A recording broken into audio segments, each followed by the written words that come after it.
Welcome everybody. I've been asked to talk about the challenges of growing blush cherries. I'd like to acknowledge my partner Kaz's help in preparing this presentation and my brother Mark in developing our farm over the last 40 years. Blush cherries are a challenge. There are a lot of similarities between growing blush cherries and growing extra large black cherries. I will touch on the main points that Mark and I have learned in growing blush cherries. The financial rewards are greater, but so are the risks. Blush cherries tend to split easier. The bruises show. The packing is quite challenging also, but the rewards can be worthwhile, but you do need to do everything correctly. At first, you need to have a defined and researched marketing plan before you plant a tree. You need to know what your customers want before you try and grow blush cherries. For supermarkets, the specs are generally 24 to 28 mil, and the supermarkets are generally undersupplied. I would estimate in Australia that production of blush cherries is less than 1% of the total production, whereas in USA it's probably closer to 10%. So there's plenty of room there. Other options for marketing are online sales, whether it's through WeChat or some other platform. I think there's a lot of potential there, but it's really a business case within itself. High-end retail, it's probably fair to say, is well undersupplied. The demand is certainly there for 28 to 34 mil cherries, and there's not much supply at all in that space at the moment. Export, the demand is there, but also the quality must be extremely good to export blush cherries. Your marketing plan should help determine your packing equipment and production plans. If you've got bigger volumes, you probably can have a high-end dedicated blush grader. It's going to be a large capital expense, but something you need to plan very carefully for. Cluster cutters are generally not suitable for most blush varieties. There might be one or two, could be managed depending on the fruit temperature and the amount of volume and yeah, that's you've got to really try that. A simple size grader with manual stem separation and positive selection is okay for smaller volumes. That's what Mark and I used for many years. We found it reasonably cost efficient, but with limited volumes, probably with about 10 staff, we could pack 200 to 300 kilos an hour. So you've got to factor in the volume you want to get out. Infield packing, it's something Mark and I played with a little bit. It can be done. Got to remember that most of the UK cherry production for all cherries is done in field. I basically get the pickers to pick the fruit directly in components for retail. Of course, you need variable size specifications to do that, and pretty much ties you into a tunnel production system. So without that, that last option is not going to happen. Picking blush cherries, definitely you need to pick the trees at least twice, maybe 3 times, just to get the right maturity and the right blush and the right fruit quality through the grading. You need to have good quality fruit. So we found it's best to pick in the morning, pick up the fruit hourly. We found that it was best to pick into well-ventilated crates because you try and pick up in bins and put them through the hydrocooler. Again, depending on the variety and the temperature differential, but you may have issues with splitting in the hydrocooler. So it's important to build experience with small batch numbers before you commit too much one way or another. An hourly rate is where we ended up with our pickers. We just found a small team of experienced, dedicated pickers with good supervision. May have cost slightly more per kilo, but your pack outs were better, your bruising was less, your blush percentage was better. So that was the way we went. Piece rate, well, if you've got a really good system, you're probably going to save a little bit of money doing that. And ultimately, the Berry model or the UK model of packing in the field has got the potential to be the cheapest if you've got the production system to support it, but you really need a near perfect growing system with 95% premium fruit on the tree, or that's not going to work out very well too. You also need to think about your cooling post packing in a hot in a forced growth cooler, basically. So the training system, probably Matt Whiting's presentation was fantastic and had some really good pictures of training systems with blush cherries. Blush cherries are the main reason why we planted our first 2D block in 2009, and it was a bicordon system with Rainier on G5, and that's been really pretty successful, and we're pretty happy with that. We developed the 2D bush, or the flat fan, really came out of the bicordon because it was just an easier way to train the fruit. So I think that's another option.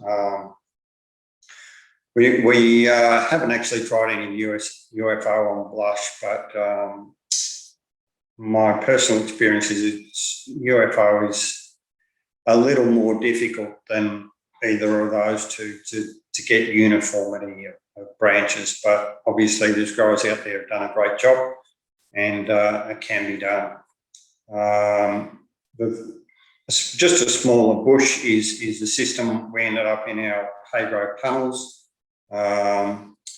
Generally, we had those on Gisela 6, and you can probably see in the slide the weed mat there, and that's sort of one aspect that you need to keep in mind, and that is to, it's to keep the weeds out because you've got no access with the tractor, but it also takes care of drainage. When the plastic's up, all the water goes down there, and 90% of the rain is dispersed, so that helps reduce cracking, and that was also a good step forward. So the growing system, yes, pedestrian orchard is almost mandatory. As I said, the 2D increases the flush. It also reduces the wind damage and the bruising, and it's a very efficient way to pick for the pickers to pick cherries. The roots, of course, we had some good questions from Dougal about matching the rootstock and variety, and it's very difficult if you don't have experience with rootstocks or able to see to match those two up in the training system. So you need to seek some good advice on that.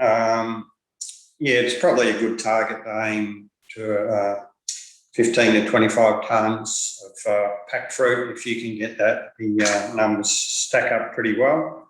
Our pack out with Rainier has been pretty consistent and on this type of system, but I think there's probably room for improvement with better varieties.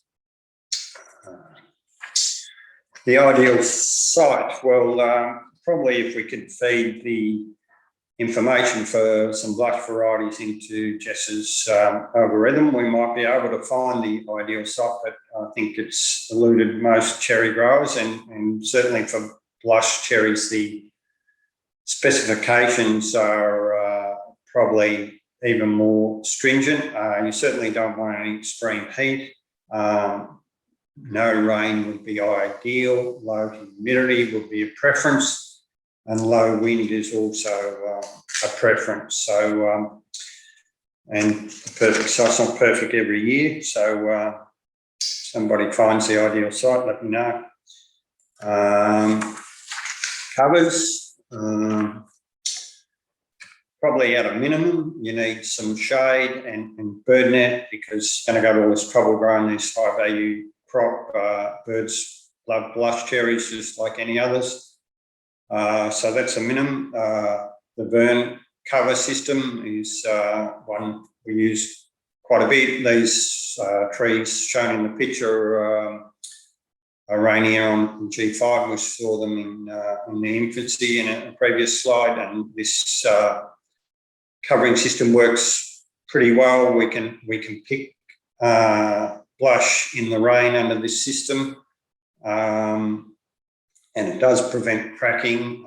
Ideally, our rows were a little bit long, about 130 metres long, and started to get some humidity build up and a few humidity cracks about 2/3 of the way up the row. So I would say about keep your rows, 60, certainly less than 100 metres long, and you'll avoid that problem. But again, you have the same issues with, big black cherries, whether you're trying to grow Titan, Tamara or Helen, you're going to have the same issues with blush cherries and splitting under rain covers as large black cherries. If you don't control the humidity, you're going to have issues. Haygrove tunnel, with pretty good results in there. Bit like the vern covers and Haygrove tunnels, the blush is diminished, and largely through reducing free moisture in the environment. And you can improve that outcome by either using foggers, which can also help reduce the ambient temperature on hot days by up to 8 degrees, or microsprays on the ground. So there are other strategies you can use to improve the pack out. We did have one tunnel that Haygrove gave us some a special plastic which had a vent sewn in at the apex of the tunnel. It was probably about a 500mm vent down the middle, and that was probably gave us the best results. We had really good blush, really easy management, and great results in there. But we haven't expanded that production. And the Cravo is probably the Rolls Royce, but it's the Rolls Royce price too. And I don't know, I haven't done the sums, but I think it's certainly questionable economics. Varieties, this is just a quick overview, some subjective ratings of some varieties. Rainier might have graded a little bit tough, but it's certainly not the best blush variety out there. It's good. It's probably the widest grown blush variety in Australia, or probably the world. Its cropping consistency is possibly one of its better attributes. It cracks pretty easy. Taste isn't fantastic, but it's not bad. Could be firmer, and it bruises reasonably easy. Early Robin is one, we had about half a hectare for a while, and cropping is a major challenge. We had early robin on Geisler 5, Geisler 6. We tried Dormex, Retain, and ultimately chainsaw was the solution to early robin, and grafted over to something else because, yeah, great cherries, but you just not a commercial or a viable crop. Stardust is one we've grown for a long time, and it's been a really good performer. Crops well, self-fertile. This piece, forget that. Anyway, it certainly tastes great. Firmness is great.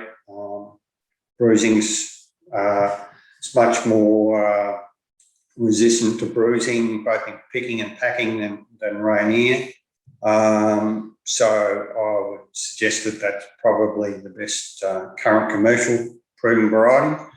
Starletta or SBC 207, we only had a couple of trees of those for trials, and nice looking piece of fruit, pretty light on the cropping, flavour's not the best. I wouldn't rate that too highly. FTC 073 was one we had from factory evaluation. We've seen the fruit on that for a few years now, and really impressed with it. Great piece of fruit, looks great, tastes great, crops well. Hasn't overcropped on Geisler 6. It has really good crops, still maintains good fruit size. Bruising doesn't appear to be an issue. It's fairly resistant to cracking. But I would stress that we haven't put it through a commercial packing system or picked it in commercial quantities, so you'd need to treat that advice with some caution and probably do further research. A couple of other varieties, Starblush or SPC 243 or Radiance Pearl. Certainly Radiance Pearl stacks up really well in Lin Long's evaluation. We haven't tried that at all. Royal Rainier is, we've had a few tunnels of that for maybe 10 years on Geisler 5, and really good crops, probably been consistent about 20 tonnes a hectare production. Fruit size a bit smaller than Rainier. It's about 10 days earlier at a guess than Rainier, and it's a pretty good piece of fruit. So that's probably it for the varieties. Look, the bottom line with flush cherries is demand's there, the rewards there, but boy, they're a challenge. If you think black cherries are a challenge, don't even think about it. I know quite a few good growers who have made probably a reasonable decision to not continue with blush cherries. So there's certainly a warning around you need to do everything right. And yeah, like I said, if you want to challenge, these are a next level challenge. And that concludes the presentation.